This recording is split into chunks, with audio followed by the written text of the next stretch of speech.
और उत्साहित होता हुआ मुझे नजर आ रहा है। 600 पॉइंट ऊपर आपको इस समय सेंसेक्स नजर आएगा। अब देखना होगा कि ये शेड्यूल अगला क्या है इस बैठक का, और आज फिर वित्त मंत्री जी के ऊपर तो नजर रहने वाली है ही। जैसा कि लक्ष्मण भी आपको सुबह सुबह 8:30 बजे के आसपास बता रहे थे कि पैकेज कभी भी आ सकता है, और कभी भी का मतलब है बुधवार से पहले कभी भी। तो ये सब बातें हैं जिसके ऊपर मार्केट नजर बनाए हुए रखे है। लेकिन आप बताइए, आपके 2 ट्रेडिंग आइडियाज इस समय चंदन जी कौन से होंगे?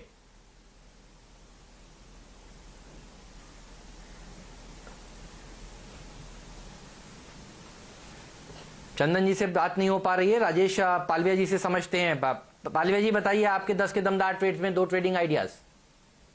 जी हेमंत जी, मेरा पहला ट्रेडिंग आइडिया सीमेंट पैक से रहेगा, और उसमें अंबुजा सीमेंट काफी अट्रैक्टिव लग रहा है। जिस तरीके से इसमें पिछले दिनों में हमने बाइंग एक्शन देखी है, और जो सीमेंट पूरे ओवरऑल पैक में भी कहीं ना कहीं एक बाइंग बनते हुए दिख रही है, मुझे लगता है ये स्टॉक को बाय करके चलना चाहिए। 172 169 ये रेंज में बाय करे, 164 का स्टॉप लॉस रखे। मुझे लग रहा है कि इसमें जो टारगेट बन के आने चाहिए 1 से 2 ट्रेडिंग सेशन में 185 तक के टारगेट इसमें आते हुए दिखना चाहिए। वो जो दूसरा स्टॉक मुझे बैंकिंग पैक से एचडीएफसी बैंक काफी अट्रैक्टिव लग रहा है। जिस तरीके की इसमें लोअर साइड से एक सपोर्ट बना के एक जो रिकवरी देखने को मिली है, और जिस तरीके से इसमें आज ओपन इंटरेस्ट भी ऐड होते हुए दिख रहा है, प्राइस एक्शन काफी अच्छा है। मुझे लग रहा है एचडीएफसी बैंक को यहाँ से बाय करके चलना चाहिए। 950 940 की रेंज में बाय करे, 930 का स्टॉप लॉस रखे, और 990 से 1010 तक के टारगेट मुझे लगता है एचडीएफसी बैंक में देखने को मिलेंगे। और यही वो स्टॉक होगा जो कि बैंक निफ्टी में एक लीडरशिप के लिए काम करेगा, और बैंक निफ्टी को यहाँ से सपोर्ट देके बैंक निफ्टी को एक हायर साइड में लेके जाएगा। जी चलिए, ये राय आपको मिल रही है एचडीएफसी बैंक पर, जिसमें शुरुआती जो तेजी आपने देखी उसके पीछे एक ब्लॉक डील का हाथ था। 227 करोड़ के आपने एक ब्लॉक डील देखी, जिसमें 24,25,000 शेयर आपको ट्रेड होते हुए दिखे थे। एक स्टॉक पर ध्यान देंगे चंदन तपड़िया साहब, ये है KRBL। यहाँ पर आपको राइस कंपनी एक बहुत अच्छी पोजिशनिंग पर आती हुई दिखेगी। अगर आप बाजार में चेक करें तो फिजिकल राइस के प्राइस लगभग 2.5 से 3% आपको तेजी में आते हुए दिखेंगे, और ये 2 साल के हाई पर स्टॉक्स चल रहे हैं। चर्चा हो रही है KRBL की, बहुत ही प्रॉफिट मेकिंग कंपनी है, और यहां पर आपके सामने जो प्राइस आ रहा है वो है लगभग 184 रुपए। यहां पर वॉल्यूम और प्राइस एक्शन दोनों शानदार हैं। जो आप 133 जो आप 1300 की जो वॉल्यूम देख रहे हैं वो फिलहाल BSE की वॉल्यूम है, लेकिन अगर आप NSE पर वॉल्यूम देखें तो लगभग 60,000 शेयर ट्रेड होते हुए आपको दिखेंगे। जिस हिसाब से पोजीशनिंग है 4 दिन की गिरावट के बाद, किस हिसाब से चंदन जी आप KRBL को देखते हैं? जी देखिए, KRBL की बात करें तो ये पिछले लगभग 7-8 दिन से काउंटर कंसोलिडेट हो रहा था, और नीचे में 180 के नीचे के लेवल को सपोर्ट बन रहा था, और जिस हिसाब से आज 184-85 के लेवल के ऊपर होल्ड कर रहा है, लग रहा है थोड़ा सा यहाँ पे मोमेंटम बनेगा। तो 178-177 का सपोर्ट बनेगा, और सपोर्ट की वजह से एक बार यहाँ पे 195 से लेके 200 तक के मूवमेंट बनने चाहिए। ये राय आपको 195-200 के मूवमेंट्स KRBL पर मिलते हुए दिख रहे हैं। ये जो प्राइस है आपको दिख रहा है अपने बुक वैल्यू के आसपास, जो कि 123 है, और ये 8 के PE पर स्टॉक चल रहा है। तो LT फूड्स और KRBL पर नजर रखिए। यहाँ पे जो फिजिकल मार्केट्स हैं राइस के, वहाँ पर आपको 2 साल का हाई लगता हुआ दिख रहा है प्राइसेस में। चलिए, हमारे साथ चंदन जी जुड़े हुए हैं, वो अपने 2 स्टॉक पिक्स शेयर करेंगे आज के ट्रेड के लिए। जी देखिए, आज के ट्रेडिंग आइडियाज की बात करें तो 2 ट्रेड यहाँ पे फोकस में रहेंगे, दोनों बाई तरफ रहेंगे। पहला ट्रेड यहाँ पे HDFC लाइफ का रहेगा, और देखिए HDFC लाइफ इनफैक्ट हम लगातार पिछले 2 दिनों से रिकमेंड भी कर रहे हैं। HDFC लाइफ आप देखोगे तो इस काउंटर में एक ट्रायंगल ब्रेकआउट हुआ है, और इसका जो मल्टीपल बैरियर था 520-25 का, उसको इसने निकाला है। लास्ट ट्रेडिंग सेशन को अच्छा खासा लॉन्ग का बिल्टअप था, और उस बिल्टअप के साथ में पूरे सेक्टर में बाइंग इंटरेस्ट है। तो HDFC लाइफ में खरीदारी की सलाह रहेगी। यहाँ पे 520 का स्टॉप लॉस रहेगा, ऊपर में 565 तक के टारगेट रहेंगे। और जो दूसरा स्टॉक है वो IGL पे रहेगा। IGL पे भी एक पॉजिटिव प्राइस पैटर्न बना है, कंसोलिडेशन ब्रेकआउट टूटता हुआ नजर आ रहा है, लॉन्ग के बिल्टअप है। तो 477 के स्टॉप लॉस से IGL को खरीदारी की सलाह रहेगी, और 510 तक के टारगेट यहाँ पे बनने चाहिए। जी चलिए, ये राय आपको मिल रही है IGL पर। हमारे 2 खिलाड़ी नीरज जी और हेमंत जी तैयार हैं बिल्कुल फिलहाल का नया खिलाड़ी लॉन्च करने के लिए। लेकिन क्योंकि चर्चा आपने HDFC लाइफ की करी है चंदन जी, एक प्रश्न मैं आपसे पूछना चाहूँगा। ICICI लोम्बार्ड को देखिए, यहाँ पर आप लगातार दूसरे दिन एक अच्छी तेज़ी आते हुए देख रहे हैं, और स्टॉक में एक बहुत अच्छा आपको मोमेंटम आता हुआ दिखेगा वॉल्यूम के हिसाब से। पिछले 2 दिन में यहाँ पर एक 200 DMA से अच्छा बाउंस बैक आपको आता हुआ दिखा है। प्राइस है 1288। बताइए चार्ट्स पर आपको ये किस तरीके से लगता है? वॉल्यूम आपके सामने लगभग 1,10,000 शेयर ट्रेड हो चुके हैं। NSE पर? जी देखिए, आईसीसी लोम्बार्ड की आप बात करें तो इस काउंटर में भी आप देखिए वीकली सेटअप काफी पॉजिटिव है। वीकली चार्ट पे लगातार पिछले 6-7 वीक से हायर लोज बन रहे हैं और 50 दिन का मूविंग एवरेज का सपोर्ट ले रहा है काउंटर। स्टॉक में देखें लगभग 1200 के आसपास का मल्टीपल सपोर्ट है और सपोर्ट की वजह से यहाँ पे 1320 तक के लेवल बनने चाहिए। तो पूरे सेक्टर में बाइंग इंटरेस्ट है, HDFC life, ICICI pru, ICICI Lombard, SBI life. तो उस तर्ज पे आईसीसी लोम्बार्ड में भी यहाँ पे 1320-1350 तक के लक्ष्य हासिल हो सकते हैं। बिल्कुल। अच्छा शैल जी, एक चीज जोड़ना चाहता हूं मैं, ये जो एचडीएफसी स्टैंडर्ड लाइफ में तेजी देखने को मिल रही है, डॉक्टर साहब एक मैंने रिपोर्ट के लिए ग्राफिक्स भेजे थे, अगर आपके पास हैं तो जरूर दिखाइएगा। मॉर्गन स्टैनले की एक रिपोर्ट आई थी कि एमएससीआई इंडेक्स में जो फेरबदल होंगे मंगलवार को देर शाम को 13 तारीख से वो लागू हो जाएंगे। उसमें दरअसल एचडीएफसी स्टैंडर्ड लाइफ में एडिशनल इनफ्लो आ सकते हैं, उसका वेटेज बढ़ सकता है, $66 मिलियन की एक बाइंग आ सकती है। तो देखिए इस खबर के चलते दरअसल ये स्टॉक चल रहा है और पिछले ट्रेडिंग सेशन में भी इसीलिए ये चला था। और आईजीएल के लिए भी सेम लॉजिक है, मीडियम टर्म में ये माना जा रहा है कि ये स्टॉक और बढ़ेगा क्योंकि इसमें भी फ्लोज आएंगे। तो चंदन जी ने जो स्टॉक्स चुने हैं उसके साथ एक फंडामेंटल खबर भी है, साथ में टाटा कंज्यूमर पर क्योंकि बात नहीं हो पाई, एक बार इस पे भी बता देता हूं, ये भी हाई प्रोबेबिलिटी है कि ये भी इंक्लूड हो जाएगा इस सूचकांक में। तो आईजीएल इंक्लूड होगा, टाटा कंज्यूमर इंक्लूड होगा, मुथूट, टोरेंट फार्मा, बायोकॉन, ये सब हाई प्रोबेबिलिटी है और उसमें देखिए और इसका वेटेज बढ़ेगा, ये देखिए। तो पॉसिबल वेटेज इंक्रीज के चलते ये स्टॉक्स जो हैं ये भाग रहे हैं। तो इस खबर के ऊपर तो नजर आपकी होगी ही साफ तौर पर। लेकिन ये देखिए आईजीएल का चार्ट दिखाइए, आज सुबह से देखिए मैं देख रहा हूं आईजीएल में धीरे धीरे करके बाइंग हो रही है और क्या गजब की बाइंग देखने को मिल रही है। टाटा कंज्यूमर में भी दिन के हाईएस्ट लेवल पर ये दोनों स्टॉक्स हैं, इनके ऊपर भी एक राय दीजिए चंदन जी, ये दोनों कैसे लगते हैं इस खबर के चलते? जी आईजीएल तो ऑलरेडी हम यहाँ पे कॉल रिकमेंड कर रहे हैं, 2 ट्रेड हमने यहाँ पे सजेस्ट किया, एचडीएफसी लाइफ और आईजीएल, और दोनों ही काउंटर में अच्छा मोमेंटम है। और टाटा कंज्यूमर्स की आप बात करें तो यहाँ पे पॉजिटिव प्राइस पैटर्न बना है। अभी देखें 2 दिन से लगातार यहाँ पे पॉजिटिव मोमेंटम है, वीकली सेटअप काफी पॉजिटिव है और इस काउंटर में अब लगभग जो 340 का सपोर्ट है वो इंटेक्ट है और सपोर्ट की वजह से और वेटेज बढ़ने की वजह से यहाँ पे 375-380 तक के लक्ष्य है वो इमीडिएट में हासिल होने चाहिए। चलिए, बहुत चर्चा हुई स्टॉक्स की, अब ध्यान देते हैं अपने नए खिलाड़ी पर। दोनों नीरज जी और हेमंत जी हमारे जो बैटिंग कैप्टन हैं बिल्कुल तैयार हैं अपनी सीट पर और पिच पर बॉलिंग करना शुरू करेंगे। सबसे पहले नीरज जी आपकी बारी, बताइए कौन सा है आपके पास नया खिलाड़ी आज हमारे दर्शकों के लिए, ट्रेडर्स के लिए और इन्वेस्टर्स के लिए? अच्छा, आपने सवाल पूछा कि तीनों कैटेगरीज के लिए अगर कुछ ट्रेड कराना हो तो उसमें कौन सा स्टॉक होगा।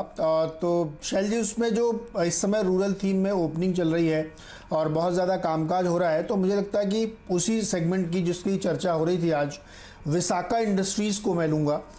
इसको मैंने चुना इसलिए है क्योंकि इसके नंबर जो हैं वो बहुत ही अट्रैक्टिव है। पहले तो आप ये समझ लिए कि 450 रुपये की 52 वीक हाई से 94 रुपये का लो देखने के बाद अभी जो है बिल्कुल उसके बॉटम के आसपास ही ट्रेड कर रहा है, तो इसमें ऊपर जाने की गुंजाइश बहुत है। दूसरा, इसकी बुक वैल्यू 328 रुपये है, यानी वहाँ से भी आधे पे अभी ये ट्रेड कर रहा है। पी जो स्टॉक का हम लोग देखते हैं वो 4.5 का इंडस्ट्री का लोएस्ट पी है इस स्टॉक में, और जो इनकी डिविडेंड यील्ड है वो 9.25% की है, जो कि मतलब मुझे लगता है कि शायद ही इस सेगमेंट में किसी की भी होगी। और आरओसी आरओई जो अगर आप देखते हो 15-16% के हैं। तो इतने बेहतरीन नंबर के साथ मेरी नज़र पड़ी और इस स्टॉक में इसलिए भी क्योंकि लगातार 10 सालों से कंपनी ने कभी घाटा नहीं उठाया है, लगातार प्रॉफिट मेंटेन किया है, सेल्स बढ़ाई है इन्होंने। और पिछला साल इनका थोड़ा ठंडा इसलिए गया था, ठंडा इन टर्म्स ऑफ कि उतना बढ़िया प्रॉफिट नहीं कमा पाए थे क्योंकि बहुत ज़्यादा जो डिमांड आनी चाहिए थी रूरल इकॉनमी से वो नहीं आई थी। लेकिन अब जिस तरीके से मदद सरकार कर रही है, और एक चीज़ और ध्यान रखिएगा, ये एक नया एंगल मैं आपको दे रहा हूँ, जो इतना बड़े पैमाने पर माइग्रेशन हो रहा है डेवलप्ड स्टेट से डेवलपिंग या अंडर डेवलप्ड स्टेट में, वहाँ इस तरीके के मूवमेंट पे आप देखिएगा इस तरीके के प्रोडक्ट्स की डिमांड बहुत ज़्यादा बढ़ती हुई आपको दिखेगी, छोटे छोटे बिजनेसेस बढ़ते हुए दिखेंगे। अब कंपनी भी थोड़ा समझ ले करती क्या है। कंपनी के बेसिकली 2 मेन काम है। एक काम है कि जो ये सीमेंट की सीट्स होती जिसको हम लोग आम लैंग्वेज में एस्बेस्टस की सीट बोल देते हैं, रूफिंग के लिए वो बनाते हैं। करीब 80% इनका रेवेन्यू वहीं से आता है और 20% इनका रेवेन्यू आता है पॉलीमर फाइबर से। पॉलीमर फाइबर की इनकी यूनिट 107% की कैपेसिटी पे चल रही, क्योंकि उसकी डिमांड बहुत ज़बरदस्त है और उसमें जो क्रूड प्राइसेस गिरे उससे इनका मार्जिन और ज़बरदस्त इंप्रूव हो रहा है। और जो रूफिंग वाला कारोबार है ये तो मेन बिजनेस है इनका और वो बहुत बढ़िया कारोबार करता हुआ दिख रहा है। तो जैसे जैसे रूरल इकोनॉमी पे सरकार फोकस करेगी, 2.5-3 लाख करोड़ का पैकेज दिया जाएगा, आप देखिएगा ये सारे स्टॉक्स बहुत अच्छा रनअप दिखाएंगे। तो इसीलिए विशाखा इंडस्ट्रीज को मैंने यहाँ पे चुना है खरीदारी के लिए। तो जो लोग पोजिशनली इसको होल्ड करना चाहते हैं वो भी होल्ड कर सकते हैं। शानदार स्टॉक चुना है नीरज जी, ये पोजिशनल कॉल ही होगी क्योंकि ये लो बीटा काउंटर है, लेकिन अगर आप फंडामेंटल्स देखें तो वो बहुत शानदार हैं। आपने 9% का डिविडेंड यील्ड तो बताया। यहां पर आप देखिए सिर्फ 4.5 के पीई पर आपको विशाखा इंडस्ट्रीज ट्रेड करता हुआ दिख रहा है। मार्केट कैपिटलाइजेशन मात्र सिर्फ 250 करोड़ रुपए है और अगर आप टॉप लाइन देखें तो एक क्वार्टर की टॉप लाइन आपको 250 करोड़ आती हुई दिखती है।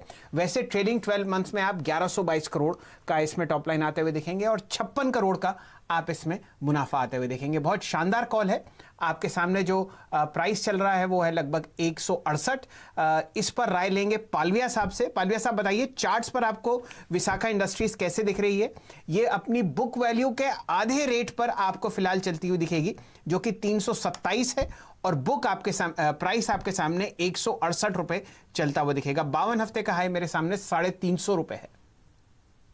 बिल्कुल शैल जी, जिस तरीके का इसका सेटअप है और इसने वीकली चार्ट पे एक डाउन स्लोपिंग ट्रेंड लाइन का ब्रेकआउट देके उसके ऊपर भी सस्टेन कर रहा है, मुझे लग रहा है ये स्टॉक में आगे आने वाले टाइम में 200 से 220 तक के टारगेट भी आते हुए दिखना चाहिए। थोड़ा सा पोजिशनली होल्ड करेंगे तो 220-225 तक के टारगेट बिल्कुल इसमें आते हुए दिखना चाहिए। जिस तरीके से इसमें बेस फॉर्मेशन हुआ और जो एक्यूमुलेशन देखने को मिल रहा है, मुझे लगता है करंट लेवल पे कोई भी माइनर करेक्टिव एक्शन भी आती तो इसको ऐड करते चले।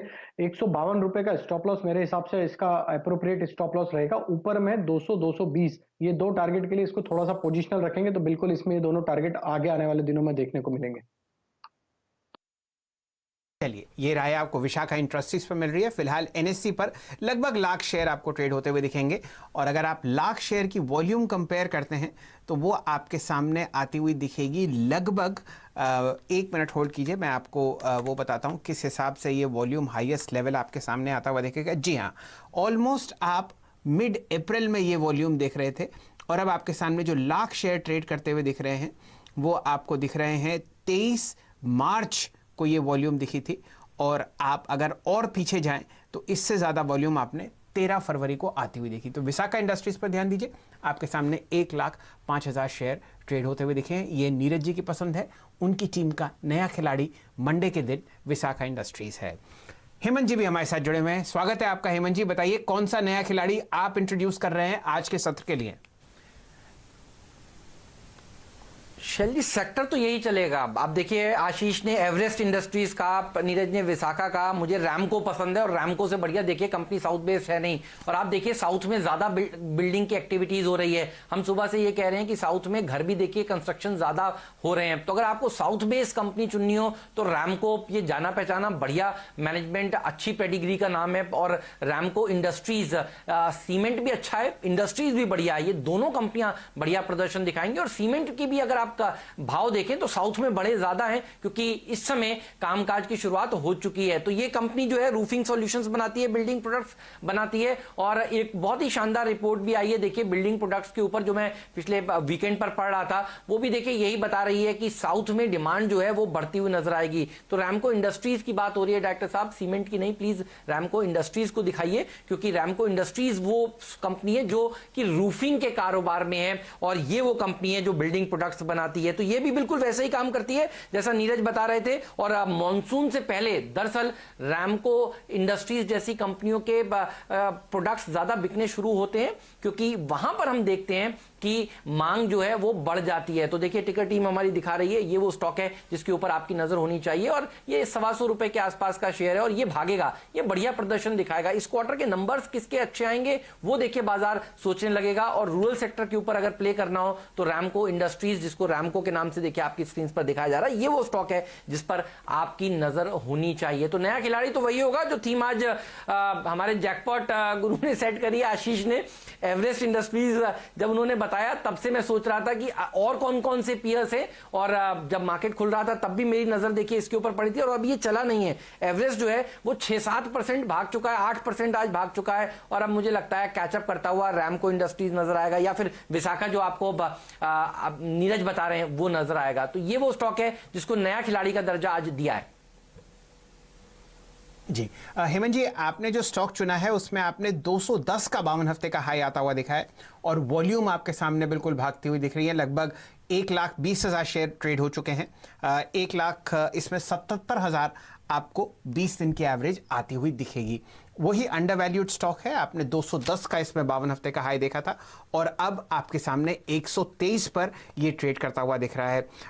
पालवे साहब, अगर आप राय दे पाए, पिछले 3 हफ्ते से स्टॉक करेक्ट कर रहा है 150 रुपए से 120, और जो आप तेजी देख रहे हैं ये ऑलमोस्ट पहला ही दिन है स्टॉक का कि यहां पर आपको लगभग 2% का बाउंस अप आता हुआ दिख रहा है। आपकी चर्चा रैमको इंडस्ट्रीज पर।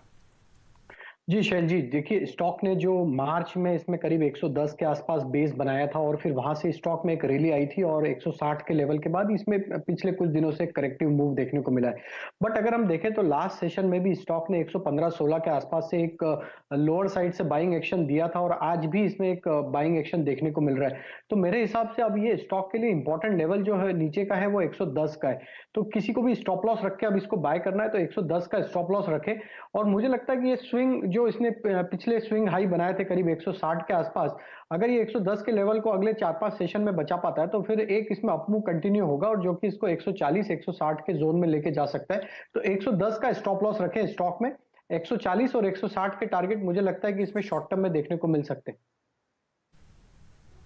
चलिए, ये राय आपको मिल रही है 3 रूफिंग कंपनीज पर जो आज नया खिलाड़ी में फोकस हुई, और जैकपॉट शेयर में आपने इनके बारे में चर्चा सुनी। रैमको इंडस्ट्रीज 123 रुपए 1% ऊपर आपके सामने ट्रेड हो रही हैं।